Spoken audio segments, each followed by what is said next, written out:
Hey, Jaguars fans, it is Mock Draft Monday. I am Jack, a diehard Jacksonville Jaguars fan, which means typically most of the time, right, we are also NFL draft fans as well because the Jacksonville Jaguars are actually on pace to break NFL history for being the first team in the NFL to ever finish the last 3 out of 5 years, which means that they will also potentially have the number one overall pick 3 out of the top 5 years. It's just been a tough season. I record along with my two brothers, JT and Joey, a Jaguars podcast. Go and check that out. It is under the Jag Bros here on YouTube. You can check out all of our content here or on all podcast platforms. But we've just been rebuilding the Jaguars. We spent an episode rebuilding the offense, rebuilding the defense for 2025 in the future. And then our last episode, actually 2 episodes. One was on the GM and coaching, even though we still have not made a move. And so we had to do an additional bonus episode on Shad Khan and just the struggles with Shad Khan as the owner. We love him because he's kept Jaguars in Jacksonville, but he has been not able to find the winning formula. He is the only owner in the NFL with more than 100 games to have such a weak losing. He's got the worst record of any owner owning an NFL team for more than 100 games. But I want to do something new. I love the Jaguars and I also love the NFL draft. It's so much fun. It's crazy. Felt like the 2024 draft was just not that long ago, but we're actually only 150 days away from the 2025 NFL draft. And unfortunately, I wish we were talking more about football, talking more about like potentially making a run, especially with the AFC South looking wide open. But look, we're 2-9. We're getting blown out by good teams. We're losing close games to bad teams. And so it's time to talk draft. And hopefully this will be something fun. I know a lot of y'all love the draft as well. I hope even if you're a draft fan and not a Jags fan, like most of the time we're going to focus on Jags specific draft content. But I always love doing these mock drafts here on different simulators. So interesting, the different rankings, the different trades that pop up. In this mock draft, we're just going to keep it to 3 rounds, no trades, so 4 picks for the Jaguars. But really what I want to do is hopefully have a lot of y'all comment. Let me know your thoughts. Obviously, the top name, the top debate is going to be, are the Jags going to go Travis Hunter? Are we going to trade back? In fact, I really like trading back. You look at some of these teams. You look at a New York Giants. You look at a Vegas Raiders. And then you have the Titans, you have the Jets, you have the Browns there, number 8.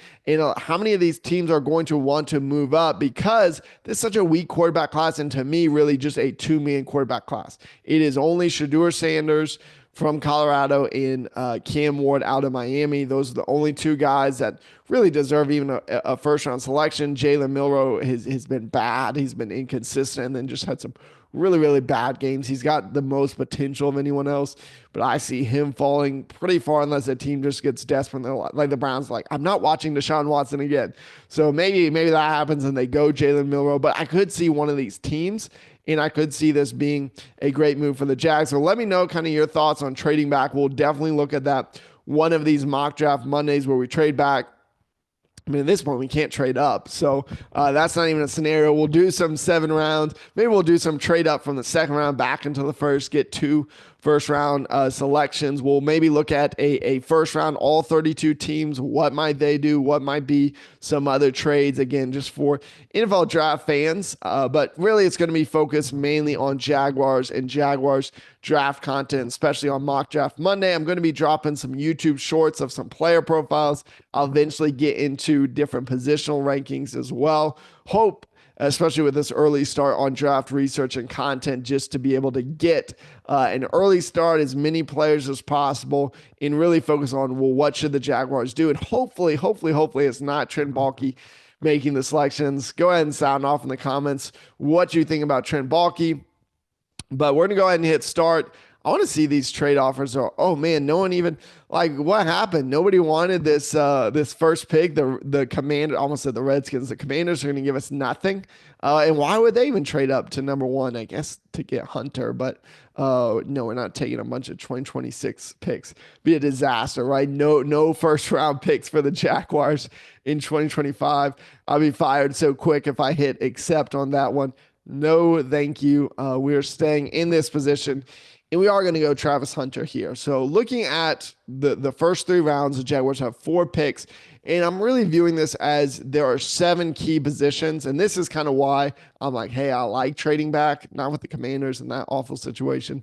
But I like trading back and getting some more day one, day two picks because the 7 positions are these to me. Offensive tackle, obviously the Jags traded Cam Robinson. Walker Little's a free agent. I don't think the Jags are going to bring him back. Let me know what you think on Walker Little in the comments. I'm going to respond to all these. Well, again, hopefully we're kind of creating a community here on YouTube, talking about Jags, talking about the draft. Not just offensive tackle, interior offensive line. I like Mitch Morse. He's been good for us, but you do eventually need a center. That may be day 3, but definitely a right guard. Even if Sheriff finds his way back onto the Jags roster for one more season, he's not your long-term solution at right guard. Ezra Cleveland still, he's on a good deal, and you just re-sign him. I think he's going to be the left guard, but you need a right guard potentially now, day one, but at the bare minimum, you need a 2026 starter there. And then wide receiver. Look, I mean, the Jags were close to trading Christian Kirk. All the rumors said they were getting close to pulling the trigger with the Steelers. Then Kirk gets hurt. What did the Jags do with Kirk in the offseason? Do they potentially trade him then? Gabe Davis has been a disaster, Mr. like touchdown dropping machine.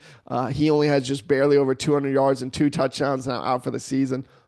Again, 2024 free agent class for Balky has been historically bad, like one of the worst ever, between Armstead being a train wreck, playing at the wrong position, playing a backup, Ronald Darby being the worst corner in the entire NFL. Duvernay, I believe, having negative receiving yards. I know he's not a receiver, but like he was supposed to do something offensively other than get us negative yards. I think a couple rushing yards, so yay.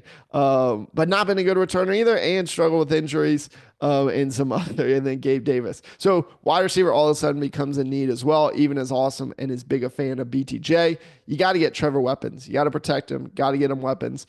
Travis Hunter does that for you. Defensively, it's every position but linebacker, in case you were curious, counting, right? It's D tackle, edge, cornerback, and safety. So you get cornerback help with one of the worst secondaries in the league, and you get a playmaker. Now, look, I'm not crazy. I'm not saying Travis Hunter's going to play 80, 90 snaps in the NFL. It's too long of a season, too physical of a game. He's 6'1", 185. That frame is not going to hold up 70, 80 snaps. It's just not realistic. But I do think, and a lot of draft analysts agree, that you're going to see him play both ways. So all of a sudden, your first overall pick, and just interesting note, you trade back with the Giants or the Raiders, you still get Travis Hunter. Just saying. But you take a Travis Hunter, and now all of a sudden you get your full-time outside corner opposite of Campbell. And you get a guy who I think fits perfectly a 5 to 10 offensive snaps. You finally hopefully get a creative offensive play caller who's able to use him, not just like he's out there target him, but have him run a jet sweep, have him be a decoy, have him draw coverage, have him go deep and see if he can pull the corner and the safety and run something over the middle to Ingram or BTJ or something else. And so I think you could, if you have the right coaching staff here, use Travis Hunter in a ton of ways. Deion Sanders, Mr. Primetime himself, of course, is going to be a mentor to him, but he also about a month ago was saying, hey, Travis Hunter to Duval, to Jacksonville. So hopefully it's a win for him, win for us. But let me know. Obviously, this is the big debate now. I know Prisco's like, don't go Travis Hunter, get big boys. Well, that's what we're going to do at the top of the second round. But for now, and that's what helps about trading back, is you can do both. But in this run, we're going to keep it simple because sometimes these databases, again, they're so crazy on the trade offers. Like, no one wants us. Like, no one wants the top of the second round. Amika Ibuka is on the board, which if we did go offensive line, Ibuka would be a very, very, very interesting pick here. Deion Walker is a beast at defensive line. Yes, I know we have like 7 defense tackles, and probably our best one, Armstead, doesn't even play defense tackle. He's a backup edge rusher. But we don't have a good defense tackle right now, so that is interesting. I do like TJ Sanders a ton. I actually think he goes a lot earlier than 58. But let's just look at what is on the board. Jonah, sorry, I'm going to mispronounce his name. Savaniya. I don't know. I would say correct in the comments, but I don't know how you could do that. He is a beast for Arizona, but a lot of these Arizona guys have had a down year.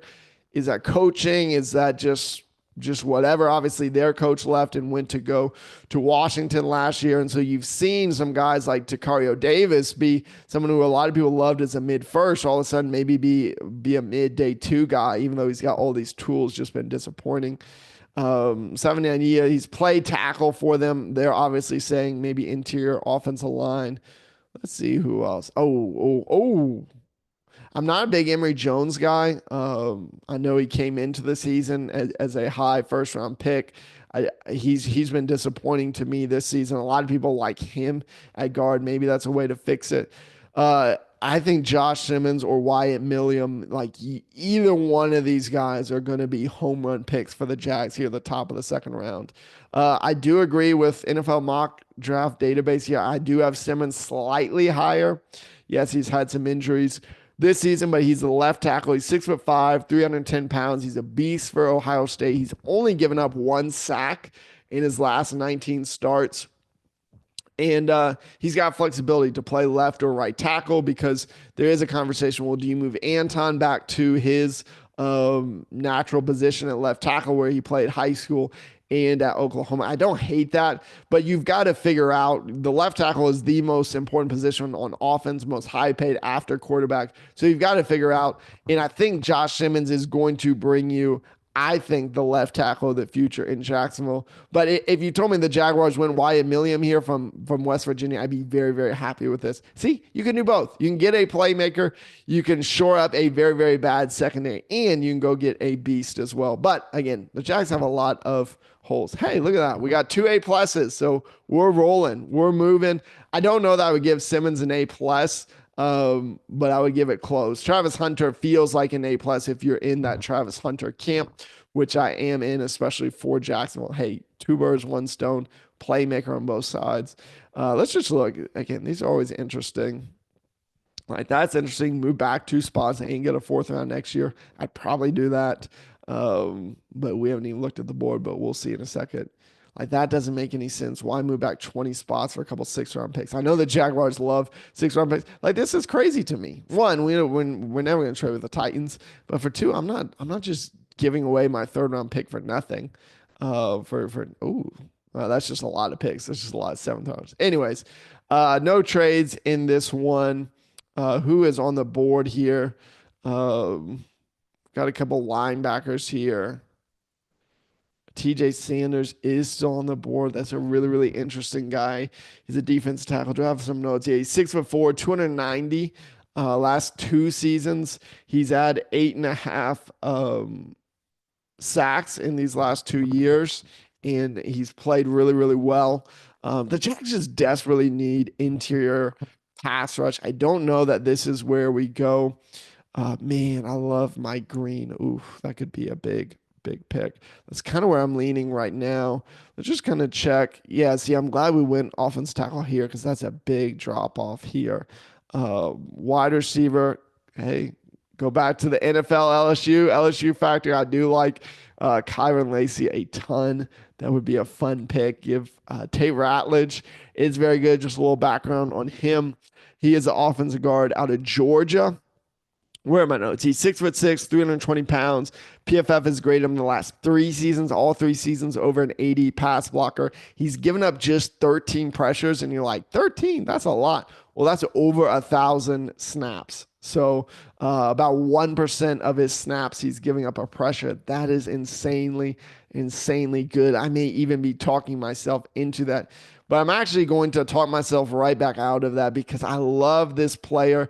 He is one of my already draft sleepers, and obviously he's a sleeper because he's out of Marshall. But you know you're good when you're already getting a 2nd-round grade out of Marshall. Like, that's how good he is, and I think he fits perfectly where the Jags have Josh Hines Allen. They have Trayvon Walker playing rock, paper, scissors to see who gets out on the field. No, they need to be out there at least 80%, but you need a 3rd down pass rusher. You need another guy where occasionally you can shift Trayvon inside.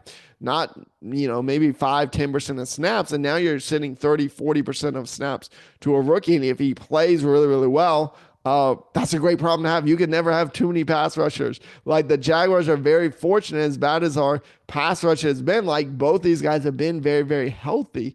Like we have the two best edge rush duo in the league, and yet somehow most years we're finishing kind of right around 20th to 25th in that range in terms of sacks. So Mike Green, who is he?